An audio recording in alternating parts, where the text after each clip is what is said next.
बहुत ज्यादा इस चीज में वो रखते हैं, बट गारंटी क्या है कि आपके पास 1 लाख रुपए आता है, हम 5 कुएं खुदवाते हैं, अगले साल वो कुएं वैसे ही पानी से भरे होंगे या उसमें पानी भरा हो गया, आप क्या प्लान प्रपोज कर रहे हैं? सरकार तो कुओं के लिए पैसे दे रही है, 10,000 रुपए एक कुएं के लिए। आप जैसे हम आपको प्रपोजल दे रहे हैं, साइन करके एनजीओ दे रही है, उसमें वो रिस्पॉन्सिबिलिटी ओन करती है।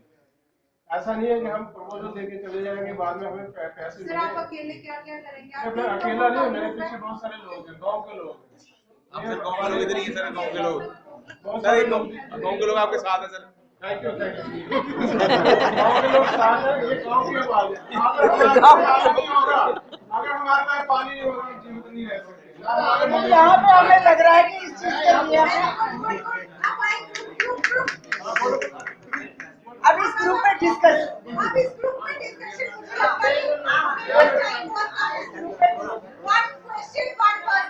मैं इस ग्रुप में डिस्कशन पे यहाँ तक पहुँची हूँ, लेकिन मुझे